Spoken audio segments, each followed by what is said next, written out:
Over the last couple of months, I've been busy rereading the Heroes of Olympus series, which is the sequel series to the original Percy Jackson and the Olympians series. And today, I'm going to give you all my thoughts on the series and then compare it a little bit to the original. And at the very end, I'm going to rank all the books that I've read in the Percy Jackson franchise this year. Once again, this is just my opinion. If you have problems with that, that's okay. Just don't be a jerk about it. Anyway, let's get started. As previously mentioned, the Heroes of Olympus series is the sequel series to the original Percy Jackson series. And this follows the prophecy that is mentioned at the end of book 5. And in case you need a refresher, let me read it. Okay. 7 half-bloods shall answer the call, to storm or fire the world must fall. An oath to keep with a final breath, and foes bear arms to the doors of death. So, Percy and Annabeth are two of the main demigods in that prophecy.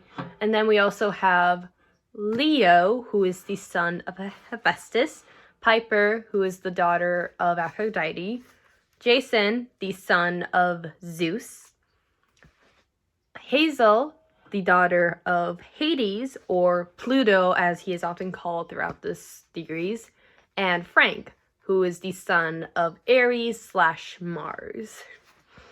And what I really like about the series is we get multiple perspectives.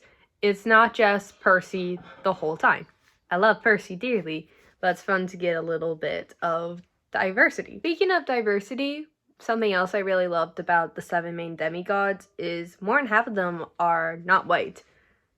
Piper is Cherokee, Leo is Hispanic/Latino, Hazel is Creole, and Frank is Asian. I feel as though a lot of fantasy stories don't really have a lot of diversity. It's often just white people. So I think it's really fun having a series where there's a lot of different diversities and we get to see a little bit of depth with some aspects of the culture, which also don't really get brought up, especially in more middle grade novels. And I think another aspect about this series that's really interesting when you compare it to the original series is we have a little bit of Roman influence as well as Greek influence. As mentioned earlier, some gods are called by both their original Greek names, such as Zeus and Hera, but then you also get their Roman names. And specifically when Nico and Hazel connect, they talk a little bit about their father, even though Nico is the son of Hades, while Hazel is the daughter of Pluto, even though they're ultimately the half-siblings and demigods. The backstory with all these characters are really interesting to read about as well, especially because we get time devoted to each of them, where with the cut-off chapters, everybody has their time in the spotlight, and you get to see kind of how they're similar to Percy, but also how they're different from Percy, what they've gone through, and how they're similar to other characters that we've met in the stories. I also like how some of the gods, how Leo specifically is the son of Hephaestus. I would say Hephaestus is the least well-known god of the 7 main demigod children's parents in the books.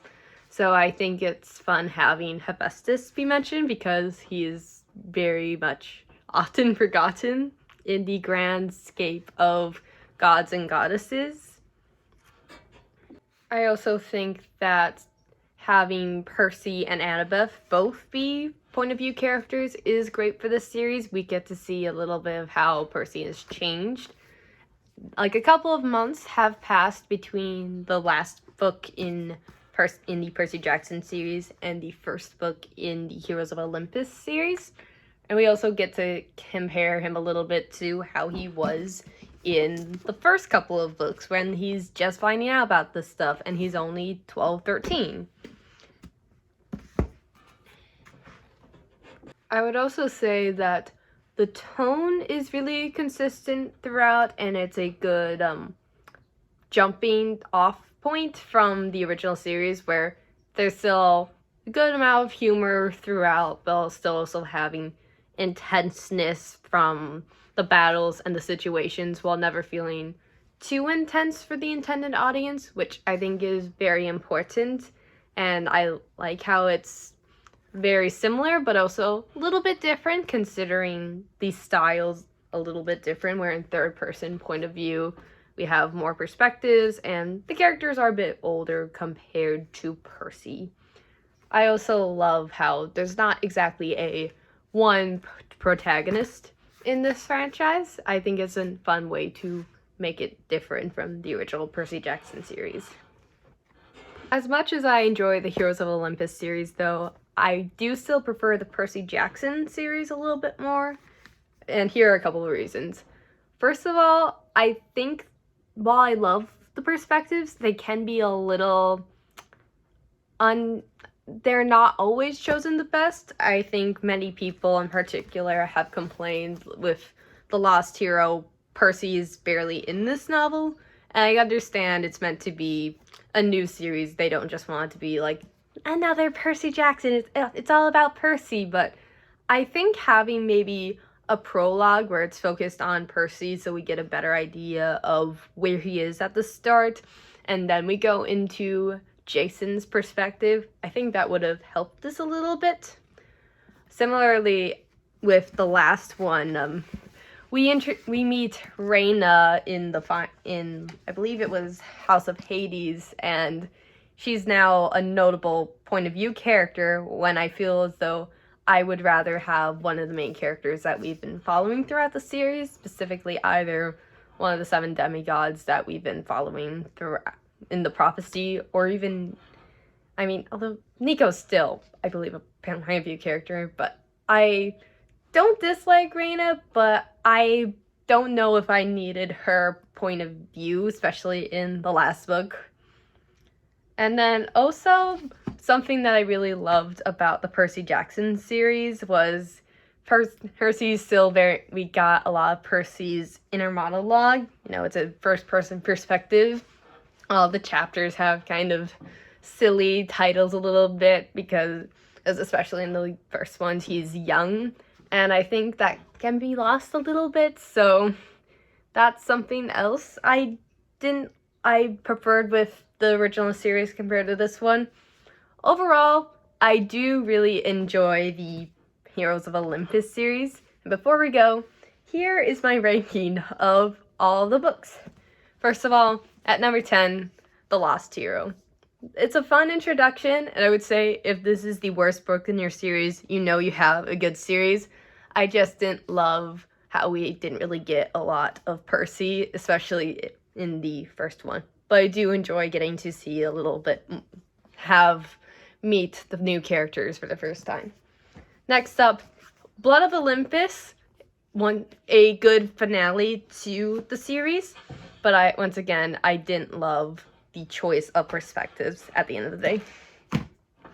Now we have our first Percy Jackson novel, 8, The Sea of Monsters. I talked a little bit about this in my Percy Jackson ranking video, but I thought it felt a little bit short and just not as strong as the others. Next up is Battle of the Labyrinth. It's a good penultimate novel of the series.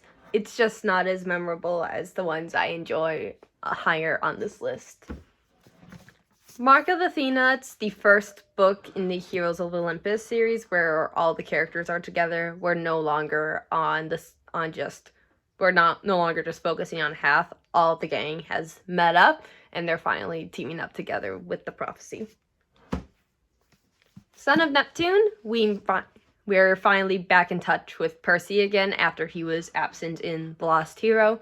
And we also get to meet Hazel and Frank, who I would say are probably my favorite of the new demigods that we meet in the series. So it's really fun getting to meet them and learn more about their backstory, specifically with Hazel being born in the 1940s, 1930s-ish, and having been lost in time, sort of like Nico, and Frank having lost his mother in the war and living with his grandmother. Titan's Curse, we get to meet the D'Angelos. There's a little bit more tenseness. It's also the Christmas novel of the Percy Jackson series, which I like to call it, and has a really tense but fun ending where we find out Nico's really mad and he's going off on his own. Now, my favorite novel in the Heroes of Olympus series, The House of Hades. Annabeth and Percy are on their own. They're trying to fight for survival, and we get more character development with the rest of the gods, of the demi-gods. We'll learn a little bit more about what was going on with Nico in the original series. And this is it's a really fun read. Definitely my favorite, and I feel like a lot of people's favorite in this series. Then we have The Last Olympian, which is the final book in the original Percy Jackson series. It's just one long, non-stop battle from beginning to end, essentially, and it's awesome. I absolutely love it. And then my favorite of all these books, gotta go with The Lightning Thief. It's near perfection. I love Percy as a protagonist. I think the world building is really cool, and it has a really fun writing style that I hope to maybe emulate in one of my works one day. So, those are all of my thoughts on the Heroes of Olympus series and how they compare to the original Percy Jackson series. If you enjoyed this video, please share it with your friends. I'm Louisa Hammond. I'll see you next time.